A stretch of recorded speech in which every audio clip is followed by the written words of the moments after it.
అందరూ ఎలా ఉన్నారైతే చాలా బాగున్నాను. మీరందరూ కూడా మనస్ఫూర్తిగా బాగుండాలని కోరుకుంటున్నాను. ఈరోజు వీడియోలో ఏంటి అంటే ఫ్రెండ్స్, చాలామంది కొన్ని తప్పులు చేస్తూ ఉంటారు. పిండి ఎప్పుడు కూడా ఇలా మనకి రావాలి అంటే ఒకటి మనకి మినప్పప్పు మనం మిక్సీ చేసుకుంటాం కదా, అప్పుడు కన్సిస్టెన్సీ కనుక పలచగా లేకుండా కొంచెము గట్టిగా ఉంటే రవ్వ మాత్రం కొంచెం లూజ్గా కలుపుకున్నా పర్లేదండి. అలా కాకుండా రవ్వ లూజ్గా ఉండి మినపిండి కూడా లూజ్గా ఉంటే అది ఆటోమేటిక్గా పిండి అనేది ఇలా పొంగదు, మనకి నీళ్ళగా ఉంటుంది. ఇడ్లీ పిండి అంటే ఇలా రావాలండి, ఫార్మేషన్ అనేది ఇలా అవ్వాలి.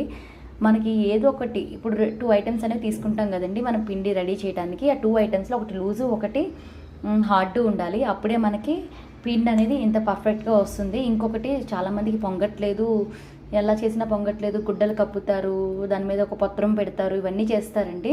బట్ నేను రీసెంట్గా తెలుసుకున్న టిప్ ఏంటంటే ఒక మిరపకాయ వేస్తారు. ఒక మిరపకాయ వేస్తే అది ఆటోమేటిక్గా మనకు పులిసిపోతుంది. నేను నైట్ కొంచెము టైర్డ్గా ఉండి నేను 11కి రుబ్బానండి. యాక్చువల్లీ ఇది 6 or 7 hours మనము నానబెడితేనే ఇడ్లీ అనేది పర్ఫెక్ట్ ఇడ్లీ వస్తుంది కదా. నేను వేయటమే 3కి వేశాను. సరే అలా లెక్క వేసుకుంటే నాకు 9 కల్లా రుబ్బేయచ్చు. కానీ నాకు ఓపిక లేక ఇంకో 2 hours డిలే తీసుకుని 11కి అయితే నేను రుబ్బానండి. రుబ్బితే మనకైతే ఇలా అయితే వచ్చింది. నేను రుబ్బడం అంటే మళ్ళీ గ్రైండర్ అనుకుంటారేమో, నేను మిక్సీలోనే రుబ్బుతాను పిండి. ఇదిగోండి ఒకసారి నేను రుబ్బేసుకుంటాను, ఎందుకంటే డైలీ పిల్లాడికి ఇడ్లీ అనేది పెట్టాలి కదా. సో మనకు కూడా ఇడ్లీ అనేది హెల్తీ ఫుడ్, ఆయిల్ వాటితో కంపేర్ చేస్తే. సో మనకి 3 డేస్కి ఒకసారి తిన్నా కూడా మనకి పెద్దవాళ్ళకి వస్తుందండి, పిల్లలకి అయితే డైలీ వస్తుంది. వాళ్ళ ఇష్టం, వాళ్ళు ఏం ప్రిఫర్ చేస్తే వాళ్ళు బజ్జీవి కూడా తింటారు. నా పిల్లలు బజ్జీవికి తింటాడు. బట్ ఎక్కువ శాతం నేను ఇడ్లీ పెడతాను, ఎందుకంటే మినపప్పు చాలా బలము ఒంటికి, బోన్స్కి కూడా అని.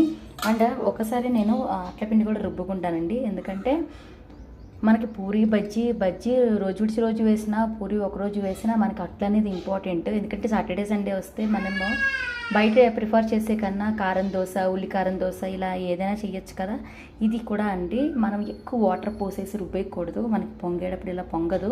కావాలంటే మనము డైల్యూట్ చేసుకోవచ్చు. ఒక్కసారి మనకి పిండి అనేది పులిసిపోయి ఫార్మేషన్ అయ్యాక మనం అట్లేసుకునే ముందు అయితే ఫార్మేట్ చేసుకోవచ్చు. మనకి ఇష్టమైన ఫార్మేట్, సపోజ్ పల్చగా పేపర్లో రావాలంటే కొంచెం ఎక్కువ వాటర్ పోస్తాము, లేదు కొంచెం మీడియంగా రావాలి అంటే కొంచెం తక్కువ వాటర్ పోసి మనం అయితే అట్టయితే వేసుకుంటాం కదా. ఫస్ట్ ఎప్పుడు కూడా మనం ఫార్మేషన్ ముందే ఎక్కువ నీళ్ళు పోస్తే పిండి అనేది సరిగ్గా పొంగదండి. ఈసారి మీరు కూడా మిరపకాయ వేసి చూడండి, బాగా పొంగుతుంది. నేను చెప్పిన టిప్స్ అయితే ఫాలో అయితే మీకు ఎటువంటి డౌట్ లేకుండా మంచి దోశలు, మంచి ఇడ్లీలు అయితే ప్రిపేర్ అవుతాయి ఏ హోటల్ స్టైల్లో. అదండి, చాలామంది చూస్తున్నారు, ప్లీజ్ సబ్స్క్రైబ్ చేయండి. సబ్స్క్రైబ్ కౌంట్ అనేది కొంచెం లేట్గా డిలేగా వెళ్తుంది. సో మన ఛానల్లో కొంచెం ఎంకరేజ్ చేయాలని కోరుకుంటున్నాను. నేను ఎటువంటి మ్యూజిక్ కానీ ఎటువంటిది పెట్టుకున్నా నా ఓన్ వాయిస్ పెట్టి మిమ్మల్ని మీ మనసుల్ని సంపాదించాలని